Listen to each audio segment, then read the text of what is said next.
എല്ലാവർക്കും യേശുവിൻ നാമത്തിൽ വന്ദനം. പരിശുദ്ധാത്മാവിൻ്റെ ഉപകരണങ്ങളായി തീരുവാൻ ഓരോ ദിവസവും കർത്താവ് നിങ്ങളെ സഹായിക്കുന്നുണ്ടെന്ന് വിശ്വസിക്കുന്നു. ഇന്നലെ നമ്മൾ ചിന്തിച്ചത് നാം ദൈവസന്നിധിയിൽ കൊഞ്ചുന്നവരാകണം, കെഞ്ചുന്നവരാകരുത്. ദൈവസന്നിധിയിൽ സമയം ചെലവഴിക്കണം. കെഞ്ചുന്നവർ കെഞ്ചൽ കഴിയുമ്പോൾ എഴുന്നേറ്റ് പോകും. കൊഞ്ചുന്നവർ കൂടുതൽ സമയം ചെലവഴിക്കും. അത് അപ്പനും മക്കളും തമ്മിലുള്ളൊരു ബന്ധമാണ്. അവിടെ കുറേ ആവശ്യങ്ങൾ പറയുന്നതല്ല, അവിടെ ലാളനകളും ആനന്ദവുമാണ് അവിടെ വ്യാപരിക്കുന്ന വികാരം. കെഞ്ചുന്നവരുടെ ഇടയിൽ കണ്ണുനീരും നെഞ്ചത്തടിയും നിലവിളിയും മാറത്തടി ഇതെല്ലാമേ ഉള്ളൂ. അപ്പോൾ നാം ദൈവസന്നിധിയിൽ സന്തോഷിക്കുവാൻ, ആനന്ദിക്കുവാൻ പരിശീലിക്കേണ്ടവരാണ്. ഓരോ പ്രഭാതവും എന്താണെന്നൊരിക്കൽ ഞാനിങ്ങനെ വായിച്ചിട്ടുണ്ട്. അതായത് each morning is A blank page, write a good story. ഓരോ പ്രഭാതവും ഒരു ബ്ലാങ്ക് ആയിട്ടുള്ള ഒരു പേജാണ്, ഒന്നും എഴുതാത്ത ഒരു പേജ്. അതിൽ നമ്മളൊരു നല്ല സ്റ്റോറി എഴുതണം. ഓരോ പ്രഭാതവും അതാണ്. നമ്മൾ എഴുന്നേറ്റ് വരുമ്പോൾ ഒരു പുതിയ തുടക്കമാണ്. ഇത് ദൈവം ഉണ്ടാക്കിയ ദിവസം. ഇന്ന് നാം സന്തോഷിക്കുക. സന്തോഷത്തിൻ്റെ ഒരു സ്റ്റോറി നമ്മൾ ഉണ്ടാക്കിയെടുക്കണം. പാഴുശൂന്യമായ ഭൂമിയെ ദൈവം മനോഹരമാക്കിയിട്ട് നല്ലത് നല്ലത് നല്ലത് നല്ലത്, ഏറ്റവും നല്ലത് എന്ന് പറഞ്ഞ് പിന്നത്തേതിൽ ദൈവ സ്വസ്ഥതയിൽ പ്രവേശിച്ചു എന്ന് വായിക്കുന്നില്ലേ? ഇതുപോലെയായിരിക്കണം നമ്മുടെ ഓരോ പ്രഭാതത്തിലും. ശൂന്യതകളെ മാറ്റിമറിക്കുന്ന ഒരു സ്റ്റോറി ഉണ്ടാക്കണം. നാം നമുക്ക് തന്നെ ഒരു നല്ല സ്റ്റോറി ഉണ്ടാക്കിയെടുക്കണം. അപ്പോൾ തന്നെ നമ്മെക്കുറിച്ചൊരു സ്റ്റോറി ദൈവത്തിനുണ്ട്. ആ സ്റ്റോറിയെ ധ്യാനിച്ച് അതിനെ നമ്മൾ ഡെവലപ്പ് ചെയ്യണം. ദൈവം നമ്മെക്കുറിച്ച്, നമ്മുടെ ഡെസ്റ്റിനിയെക്കുറിച്ച് ഒരു പ്ലാൻ ചെയ്തിട്ടുണ്ട്. ആ പ്ലാൻ നാം ദൈവസന്നിധിയിൽ ഇരുന്ന് കണ്ടുപിടിക്കണം. എൻ്റെ വിളിയും തെരഞ്ഞെടുപ്പും എന്താണെന്ന് ഞാൻ ഉറപ്പാക്കുമെന്ന് വേദപുസ്തകത്തിലൂടെ യേശു പറഞ്ഞതുപോലെ, തിരുവെഴുത്ത് പറയുന്നത് പോലെ മനുഷ്യപുത്രൻ പോകുന്നു. അതുപോലെ തിരുവെഴുത്തിലൂടെ നമ്മുടെ സ്റ്റോറിയെ കണ്ടുപിടിക്കണം. നാം ആയിട്ടൊരു സ്റ്റോറി ഉണ്ടാക്കരുത്. അങ്ങനെയാണെങ്കിൽ ഇപ്പോൾ വേൾഡ് കപ്പ് നടക്കുകയാണ്. ആര് ജയിക്കും അവനെ ചേർത്ത് നമ്മളൊരു സ്റ്റോറി ഉണ്ടാക്കും. മെസ്സി എങ്കിൽ മെസ്സി, റൊണാൾഡോ എങ്കിൽ റൊണാൾഡോ. ഒരാളെ വെച്ചിട്ട് നമ്മളൊരു സ്റ്റോറി ഉണ്ടാക്കും. നടക്കണമെന്നില്ല. നമ്മുടെ വിളി അവരുടെ വിളിയേക്കാൾ മുകളിലാണെന്ന് മനസ്സിലാക്കണം. ഏലീശ മരിക്കുന്ന കാലത്ത് പോലും രാജാക്കന്മാർ അവൻ്റെ കിടക്കക്കരികിൽ വരുമായിരുന്നു. ഏലീശ ഇരിക്കുന്ന വീടിൻ്റെ മുൻപിൽ 3 രാജാക്കന്മാർ വെള്ളം തേടി വന്നത് നമുക്കറിയാം. നാം രാജാക്കന്മാരെക്കാൾ വിലയേറിയവരാണ്. കാരണം ഈ ഭൂമിയെ മനോഹരമാക്കിയ പരിശുദ്ധാത്മാവ് നമ്മിലുണ്ട്. നാം ദൈവമക്കളാണ്. ദൈവത്തിൻ്റെ ദാസനായ ഏലീശയെ എത്രയോ ആദരിച്ചെങ്കിൽ ദൈവത്തിൻ്റെ മക്കളായ നമുക്ക് ആദരവ് പല മടങ്ങാണ്. ഇത് തിരിച്ചറിഞ്ഞ് ജീവിക്കുന്നവരാണ് വിജയം കൊണ്ടുവരുന്നത്. കർത്താവ് അതിനുള്ള കൃപ തരട്ടെ. നമുക്ക് വേഗത്തിൽ റോമലേഖനത്തിലേക്ക് വരാം. റോമലേഖനം 8-ാം അധ്യായത്തിൻ്റെ 16-ാമത്തെ വാക്യം. നാം ദൈവത്തിൻ്റെ മക്കൾ എന്ന് ആത്മാവ് താനും നമ്മുടെ ആത്മാവോടുകൂടെ സാക്ഷ്യം പറയുന്നു. സാക്ഷ്യം പറയുന്ന ആത്മാവ് നമ്മുടെ കൂടെയുണ്ട്. നാം എന്തെങ്കിലും അവിവേകം കാണിക്കാൻ പോകുമ്പോൾ നീയൊരു ദൈവ പൈതലാണ് എന്ന ബോധം, പാപത്തെക്കുറിച്ചും നീതിയെക്കുറിച്ചും ന്യായവിധിയെക്കുറിച്ചും ബോധം വരുത്തുന്ന പരിശുദ്ധാത്മാവ് നമുക്ക് ബോധം വരുത്തുന്നുണ്ട്. പാപത്തെക്കുറിച്ച്, മോനെ അത് പാപമാണ്. നീതിയെക്കുറിച്ച്, മകനെ നീ നീതിമാനാണ്. ന്യായവിധിയെക്കുറിച്ച്, തെറ്റുകൾ ചെയ്യുമ്പോൾ മകനെ നിനക്ക് ഇന്ന ശിക്ഷയ്ക്ക് സാധ്യതയുണ്ട്. ന്യായവിധിയെക്കുറിച്ച് എപ്പോഴും നമ്മുടെ ഉള്ളിൽ ഒരു ബോധ്യം തരുന്നുണ്ട്. ഈ ബോധ്യം ഉണ്ടായിട്ടും പാപം ചെയ്യുന്നവരാണ് ദൈവമക്കൾ. ദൈവമക്കൾ എന്ന പദവിയിൽ ഇരുന്നു കൊണ്ട് പാപം ചെയ്യാൻ കഴിയും, പാപം ചിന്തിക്കാൻ കഴിയും, പാപം സംസാരിക്കാൻ കഴിയും. കാരണം വേണമെങ്കിൽ നമുക്ക് ജഡത്തിൽ ജീവിക്കാം, അല്ലെങ്കിൽ നമുക്ക് ജഡത്തിൻ്റെ പ്രവർത്തികളെ മരിപ്പിച്ച് ആത്മാവിൽ ജീവിക്കാം. ഇതാണ് നമ്മൾ കഴിഞ്ഞ ദിവസം പഠിച്ചത്. ഇത് നമ്മൾ എടുക്കുന്ന ഒരു തീരുമാനമാണ്. ഓ, ഞാൻ രക്ഷിക്കപ്പെട്ടതാണ്, ഞാൻ സ്നാനപ്പെട്ടതാണ്, ഞാൻ അഭിഷേകം പ്രാപിച്ചു എന്ന് പറയുന്ന കാരണം കൊണ്ട് നീ ദൈവ പൈതൽ എന്ന പൂർണ്ണതയിലെത്തിയില്ല. ആത്മാവ് നടത്തുന്നവൻ, അതാണ് 14-ാം വാക്യം. ദൈവാത്മാവ് നടത്തുന്നവർ ഏവരും ദൈവത്തിൻ്റെ മക്കളാകുന്നു. രക്ഷിക്കപ്പെട്ട് സ്നാനപ്പെട്ട ഏവരും എന്ന് എഴുതിയിട്ടില്ല. അവനെ കൈക്കൊണ്ട് അവൻ്റെ നാമത്തിൽ വിശ്വസിച്ചവർ ദൈവമക്കളായി, ദൈവകൽപ്പന അനുസരിച്ചു, ദൈവമക്കളാണ്. അതുകൊണ്ടായോ? ഇല്ല. ആത്മാവിൽ യേശുവിനെ പോലെ സഞ്ചരിക്കുവാൻ ക്രിസ്തുവിന് പകരം സ്ഥാനാധിപതികളായി കർത്താവ് നമ്മെ വിളിച്ചിരിക്കുകയാണ്. അതുകൊണ്ട് ഇവിടെ വായിക്കുന്നു, നാം ദൈവത്തിൻ്റെ മക്കളെന്ന് ആത്മാവ് താനും നമ്മുടെ ആത്മാവോടുകൂടെ സാക്ഷ്യം പറയും. ആത്മാവ്, നമ്മുടെ ആത്മാവ് നമ്മോട് പറയുന്നുണ്ട് നീ ദൈവ പൈതലാണ്. നമ്മുടെ ആത്മാവോടുകൂടെ പരിശുദ്ധാത്മാവും ഇരുന്നു കൊണ്ട് പറയുന്നു നീ ദൈവ പൈതലാണ്. നിനക്ക് പഴയതുപോലെ ജീവിക്കാൻ പറ്റില്ല, നിനക്ക് പഴയതുപോലെ ചിന്തിക്കാനുള്ളവനല്ല, നീ എല്ലാവരെ പോലെ മൊബൈലും പിടിച്ച് അതിൻ്റെ അഡിക്ഷനായിട്ട് ജീവിക്കാനുള്ളതല്ല. മൊബൈലിനെ നീ കൺട്രോൾ ചെയ്യണം, മൊബൈൽ നിന്നെ കൺട്രോൾ ചെയ്യരുത്. ഇൻ്റർനെറ്റിനെ നീ കൺട്രോൾ ചെയ്യണം, ഇൻ്റർനെറ്റ് നിന്നെ കൺട്രോൾ ചെയ്യരുത്. കൂട്ടുകാർ നിന്നെ കൺട്രോൾ ചെയ്യരുത്, നീ കൂട്ടുകാരെ കൺട്രോൾ ചെയ്യണം. സാഹചര്യം നിന്നെ കൺട്രോൾ ചെയ്യരുത്, സാഹചര്യം എങ്ങനെ മുന്നോട്ട് കൊണ്ടുപോകണമെന്ന് നീ തീരുമാനിക്കണം. നിന്റെ തീരുമാനശേഷി, നീ ദൈവ പൈതലാണ്, നീ ഒരു ആത്മാവാണ്. നിന്റെ കൂടെ നിന്നെ നയിക്കാൻ നിന്റെ ആത്മാവോടുകൂടെ പരിശുദ്ധാത്മാവുണ്ട്. ഇനി നിന്നെ തോൽപ്പിക്കാൻ ആർക്കും കഴിയില്ല. നിന്റെ ആത്മാവ് വീണ്ടും ജനിച്ചതാണ്. ആ ആത്മാവോടുകൂടെ പരിശുദ്ധാത്മാവും നീ ദൈവ പൈതലാണെന്ന് സാക്ഷ്യം പറയുകയാണ്. ഭയങ്കര ശക്തമായ പ്രസ്താവന നിന്റെ ഉള്ളിൽ നിന്ന് മുഴങ്ങുകയാണ്. നിനക്ക് പഴയതുപോലെ ജീവിക്കാൻ കഴിയില്ല, നിനക്ക് എല്ലാവരെ പോലെ മരിച്ചാൽ മതിയെന്ന് പറയാൻ പറ്റില്ല. ചത്താ മതിയെന്നോ? നിനക്കെങ്ങനെ അങ്ങനെ പറയാൻ പറ്റും? നീ പുതിയ സൃഷ്ടിയല്ലേ.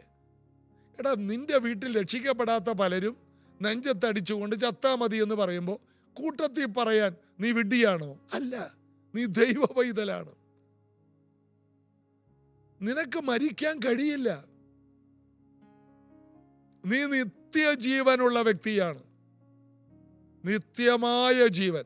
നിനക്കെങ്ങനെ മരിക്കാൻ കഴിയും? നിനക്ക് നിന്റെ ശരീരത്തെ ഇനി കൊല്ലാൻ പറ്റുമോ? ആത്മഹത്യ. നിനക്ക് വേണമെങ്കിൽ ആത്മഹത്യ ചെയ്യാം. എന്നാൽ ഉയർപ്പിച്ചിട്ട്, അവിടെ നിന്ന് ഉയർപ്പിച്ചിട്ട് നരകത്തീയിൽ തള്ളിയിടുന്ന ഒരുവനുണ്ട്. അവനെ പേടിക്കണമെന്ന്. ദേഹത്തെ കൊല്ലുന്നവനെ ഭയപ്പെടേണ്ട. നീ നിന്നെ ആരെങ്കിലും കൊല്ലാൻ വന്നാലും പേടിക്കണം. നീ നിന്നെ കൊല്ലാതിരുന്നാൽ മതി. നിന്നെ ആരെങ്കിലും കൊന്നാൽ നീ രക്തസാക്ഷിയാവും കർത്താവിന് വേണ്ടി. എന്നാൽ നിനക്ക് നിന്നെ കൊല്ലാൻ കഴിയില്ല. നീ ഒരു വാക്കേ പറയാൻ പാടില്ല. ശേഷം മനുഷ്യർ പറയുന്നത് പോലെ നിനക്ക് പറയാൻ കഴിയില്ല. നിന്റെ ആത്മാവോടുകൂടി ദൈവത്തിൻ്റെ ആത്മാവുണ്ട്. ആത്മാവ് നിന്നിലിരുന്നു കൊണ്ട് നീ ദൈവ പൈതലാണെന്ന് നിന്നോട് പറയുകയാണ്. നീ രാജകീയ പുരോഹിത വർഗമാണെന്ന് നിന്നോട് പറയുകയാണ്. നീ പുതിയ സൃഷ്ടിയാണെന്ന് നിന്നോട് പറയുകയാണ്. ക്രിസ്തുവിനോടുകൂടെ ഉയർത്തെഴുന്നേൽപ്പിച്ച് സ്വർഗത്തിലിരുത്തിയിരിക്കുന്നു എന്ന് നിന്നോട് പറയുകയാണ്. യേശു നിന്നെ ചേർക്കാൻ വരുമെന്ന് നിന്നോട് പറയുകയാണ്. സ്വർഗത്തിലെ അനവധി നന്മകളുടെ ഉടമസ്ഥയാണെന്ന് നിന്നോട് പറയുകയാണ്. ഇത്രയും വലിയ ഒരു ആത്മീക മൂല്യമുള്ള നീ എല്ലാ മനുഷ്യരിലും ഒരാളായിട്ട് ജീവിക്കാൻ കഴിയില്ലെന്നാണ് കർത്താവിൻ്റെ വചനം പറയുന്നത്. അടുത്ത വാക്യം നോക്കിയേ, 17-ാമത്തെ വാക്യം. നാം മക്കളെങ്കിലോ അവകാശികളും ആകുന്നു. ദൈവത്തിൻ്റെ അവകാശികളും ക്രിസ്തുവിന് കൂട്ടവകാശികളും തന്നെ. മക്കളാണോ? അവകാശികളാണ്. ചില വീട്ടിൽ 2-3 പിള്ളേരുണ്ടാവും. 3 പിള്ളേര്. കുടുംബം നോക്കിയ മൂത്ത മോനും കുടുംബം നോക്കാത്ത 2 പിള്ളേരും. എന്നാൽ അവകാശം വിധിക്കുമ്പോൾ 3 എണ്ണത്തിനുമുണ്ട്. ചെറിയ എന്തെങ്കിലും ഒരു കാര്യം മൂത്ത മോന് അപ്പൻ ഇഷ്ടമായിട്ട് അമ്മയ്ക്ക് എഴുതി വെക്കാം. എന്നാൽ അവകാശത്തിൽ എല്ലാം ഒരുപോലെയല്ലേ? സ്വർഗത്തിലും ഇതുപോലെയുണ്ട്. കർത്താവിന് വേണ്ടി കഷ്ടപ്പെടുന്ന കുറേ മക്കളുണ്ട്. കർത്താവിൻ്റെ വേലയ്ക്ക് വേണ്ടി എന്നെ യേശു രക്ഷിച്ചതല്ലേ, യേശുവിൻ്റെ സഭ വളരാൻ, ദൈവരാജ്യം വളരാൻ, രാജാവിൻ്റെ രാജ്യത്തിൽ ഞാനൊരു നല്ല വിശ്വസ്ത മകനായിരിക്കും. അല്ലാത്ത മക്കളുമില്ലേ? 5 കാശ് ദൈവസഭയ്ക്ക് തരാത്ത, ദൈവരാജ്യത്തിന് ചെലവഴിക്കാത്ത, ഒരു 10 മിനിറ്റ് പോലും യേശുവിന് വേണ്ടി സുവിശേഷത്തിന് വേണ്ടി വേർതിരിക്കാത്ത, ഒരു ഉപവാസ പ്രാർത്ഥനയിൽ ഇന്ന് വരെയും ഉപവസിക്കാനോ വരാനോ മനസ്സ് കാണിക്കാത്ത മക്കളുമില്ലേ? അതും അവകാശികളാണ്. പക്ഷെ അവകാശം മേടിക്കുമ്പോൾ ചമ്മി നാറി മേടിക്കണമെന്ന് മാത്രം. അഭിമാനത്തോടെ മേടിക്കാൻ പറ്റത്തില്ല. ഒരുവൻ തിരിച്ചു വരുന്നത് നമുക്കറിയാം. 2 മക്കളിൽ ഒരുത്തനെല്ലാം തൊലച്ചിട്ട്, നിന്റെ മകനെന്ന് വിളിക്കാൻ ഞാൻ യോഗ്യനല്ല. എന്നാൽ മൂത്തവൻ, അവൻ പറയുന്ന കുറെ ഡയലോഗുണ്ട്. ഞാൻ ഇത്ര നാൾ നിന്റെ കൂടെയായിരുന്നു. അവന് പറയാൻ ചില കാര്യങ്ങളുണ്ടെന്ന്. പിന്നെ അപ്പൻ നല്ലവനാണ്. എടാ, അവൻ മരിച്ചവനായിരുന്നു, ജീവിച്ചു. കാണാതെ പോയി കണ്ടു കിട്ടി. വാ, എനിക്കുള്ളതെല്ലാം നിനക്കുള്ളതാടാ. അത് ഇളയവനോടല്ല പറഞ്ഞത്, അത് മൂത്തവനോട് പറഞ്ഞ ഡയലോഗാ. എനിക്കുള്ളതെല്ലാം നിങ്ങൾക്ക് 2 പേർക്കും ഉള്ളതല്ലോ എന്നല്ല പറഞ്ഞത്, എനിക്കുള്ളതെല്ലാം നിനക്കുള്ളത്. കാരണം ഇത്രയും കാലം നീ എനിക്ക് താങ്ങും തണലുമായിരുന്നു. നീ ഉള്ളത് കൊണ്ടാണ് ഞാനിന്ന് ബലത്തോടെ നിൽക്കുന്നത്. അതുകൊണ്ട് എനിക്കുള്ളതെല്ലാം നിങ്ങൾക്ക് 2 പേർക്കുള്ളതല്ല, എനിക്കുള്ളതെല്ലാം നിനക്കുള്ളതാണ്. ആത്മീയ അർത്ഥങ്ങൾ മനസ്സിലാക്കണം. കർത്താവിന് മക്കളുമുണ്ട്, പ്രിയ മക്കളുമുണ്ട്. അപ്പോൾ വർഷങ്ങളെല്ലാം തൊലച്ച്, അപ്പൻ്റെ സ്വത്ത് തൊലച്ചിട്ട് പന്നിക്കൂട്ടിന്ന് വരുന്നവന് അവൻ മകനാണ്. എന്നാൽ വേറൊരുത്തൻ അപ്പൻ്റെ വയൽ സൂക്ഷിച്ച് അപ്പൻ്റെ കുടുംബം നോക്കി ജീവിക്കുന്ന ഒരുവനുണ്ട്. അവനിടക്ക് ദേഷ്യമൊക്കെ വരും, പക്ഷെ അവൻ പ്രിയമകനാണ്. ഈ സത്യങ്ങൾ അറിയണം. ഇടക്ക് ദൈവസന്നിധിയിൽ വന്ന് പിന്നെ പിന്മാറ്റത്തിൽ പോയി കുറെ തോന്നിയാസം കാണിച്ച് തിരിച്ചു വന്നാലും പൊന്മോതിരവും ചെരുപ്പും തടിപ്പിച്ച കാളക്കുട്ടി എല്ലാം ഉണ്ടെന്ന് കരുതി അഹങ്കരിക്കരുത്. നീ പ്രിയമകനാകണമെന്നില്ല, നീ മകനാണ്. എന്തൊക്കെയോ കർത്താവ് ഇന്ന് കാര്യമായിട്ട് ആരോടോ സംസാരിക്കുന്നുണ്ട്. എപ്പോൾ വേണമെങ്കിലും പിന്മാറ്റത്തിൽ പോകാം, എന്ത് വേണമെങ്കിലും ചെയ്യാം. തിരിച്ചു വന്നിട്ട്, അപ്പാ, സ്വർഗത്തോട് നിന്നോട് പാപം ചെയ്തു, ഇനി നിന്റെ മോനെന്ന് വിളിക്കാൻ യോഗ്യനല്ല, ഞാൻ ഈ കർത്തൃമേശയിൽ പങ്കെടുക്കുന്നു. എടുത്തോ, നീ മകനാണ്, പ്രിയമകനല്ല. പ്രിയമകനെന്ന് പറഞ്ഞാൽ ഇടവിടാതെ അപ്പൻ്റെ കൂടെ നിന്നവനാണ്. ദൈവരാജ്യത്തിൽ നിൽക്കുന്ന പ്രിയ മക്കളുണ്ട്. ആരൊക്കെയെന്നത് കേട്ട് മടങ്ങി വരണം. തോന്നുന്നതുപോലെ ജീവിച്ചിട്ട് യേശുവേ രക്തം കൊണ്ട് കഴുകണേന്ന് പറയുന്ന മകനുമുണ്ട്. അവസാനം വരെ ജീവിതം സൂക്ഷിച്ച് യേശുവിന് വേണ്ടി നിൽക്കുന്ന പ്രിയ മക്കളുമുണ്ട്. നീ മകനാണോ, പ്രിയ മകനാണോ? നീ നിന്നെ വിവേചിക്കണം. ഇവിടെ നമ്മൾ വായിച്ചത്, നാം മക്കളെങ്കിലും അവകാശികളാകുന്നു. ദൈവത്തിൻ്റെ അവകാശികളും ക്രിസ്തുവിനോടുകൂടെ കൂട്ടവകാശികളും. നാം അവനോടുകൂടെ തേജസ്കരിക്കപ്പെടേണ്ടതിന് അവനോടുകൂടെ കഷ്ടം അനുഭവിച്ചാലത്ര. അപ്പൻ്റെ കഷ്ടത്തിൽ മുഴുവനും കൂടെ നിന്നത് മൂത്ത മകനാണ്, ഇളയവനല്ല. ഇളയവൻ വന്നു, അകത്തോട്ട് കയറി. മൂത്തവൻ പടങ്ങി വെളിയിൽ നിൽപ്പുണ്ട്. നമ്മൾ മൂത്തവനെ കുറ്റം പറയും. എന്നാൽ അവൻ പ്രിയപ്പെട്ടവനാണ്. അപ്പൻ്റെ കൂടെ കഷ്ടം സഹിച്ചവനാണ്. അപ്പൻ്റെ കരച്ചിലിന് അപ്പൻ കരഞ്ഞുകൊണ്ട് ആ വരാന്തയിൽ ചാരുകസേരയിൽ കിടക്കുമ്പോൾ അപ്പന് വീശിക്കൊടുത്തത്, അപ്പന് കാപ്പിയിട്ട് കൊടുത്തത്, അപ്പനെ അവിടെ നിന്ന് എഴുന്നേൽപ്പിച്ചു കൊണ്ടുപോയി അകത്ത് കിടത്തിയത്, അപ്പൻ്റെ കണ്ണുനീര് തുടച്ചത് എല്ലാം മൂത്തവനാണ്. അത് പ്രിയ മകനാണ്. അറിയണം, നീ മകനാണോ പ്രിയ മകനാണോ? കർത്താവിൻ്റെ കൂടെ കഷ്ടം അനുഭവിക്കുന്നുണ്ടോ? ദൈവരാജ്യത്തിന് വേണ്ടി എന്തെങ്കിലും വില കൊടുക്കുന്നുണ്ടോ? ദൈവസഭയ്ക്ക് വേണ്ടി നിൽക്കുന്നുണ്ടോ? കർത്താവിൻ്റെ വേലയ്ക്ക് വേണ്ടി കൊടുക്കുമോ? നീ പ്രിയ മകനാണ്. അല്ലാത്തവരുമുണ്ട്. അപ്പൻ്റെ അവകാശം മാത്രം പ്രതീക്ഷിച്ചു വരുന്ന, അല്ലെങ്കിൽ കൂലിക്കാരിൽ ഒരാളെ പോലെയെങ്കിലും ജീവിച്ചാൽ മതി, അങ്ങനെ വരുന്നവരുമുണ്ട്. ഇന്ന് ഈ വചനങ്ങൾ നമ്മെ വിവേചിക്കുമ്പോൾ നാം ഒത്തിരി ഭയപ്പെടണം. കർത്താവിൽ ആശ്രയിക്കാം, പ്രാർത്ഥിക്കാം. യേശുവേ, പ്രിയ മക്കളായി മാറുവാൻ വേണ്ട യോഗ്യത, സ്ഥിരതയോടെ ഈ വിശ്വാസത്തിൽ നിലനിന്ന് ദൈവരാജ്യത്തിൽ ദൈവരാജ്യം വളരാൻ കഷ്ടം സഹിക്കുന്ന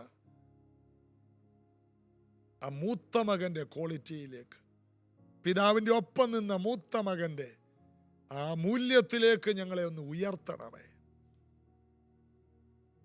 പരിശുദ്ധാത്മാവ് ഞങ്ങളെ സഹായിക്കണം.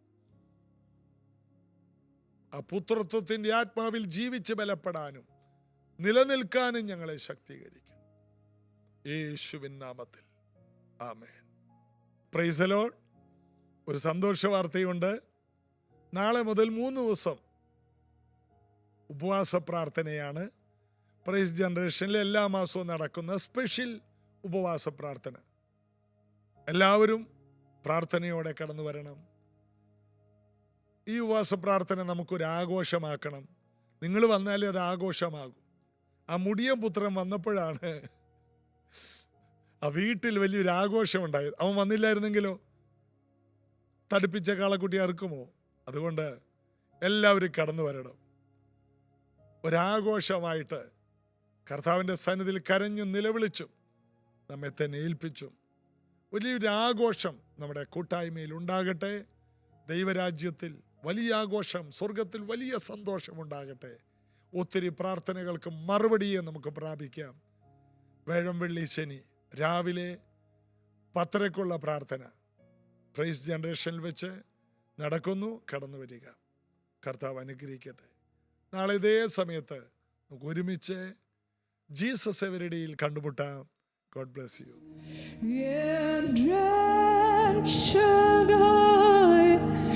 ദൈവമേ, നീ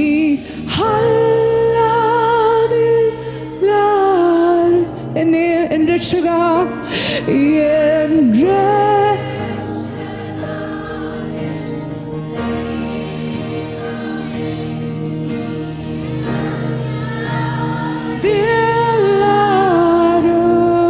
എന്നേശു മാത്രം, എന്നേശു മാത്രം മതി എനിക്കേതു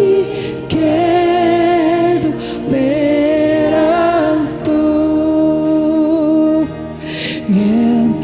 എന്നേശു മാത്രം മതി എനിക്കേതു നേരത്തു. എന്നേശു അല്ലാതെ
ആശ്രയം എൻ ആശ്രയം എൻ ആശ്രയം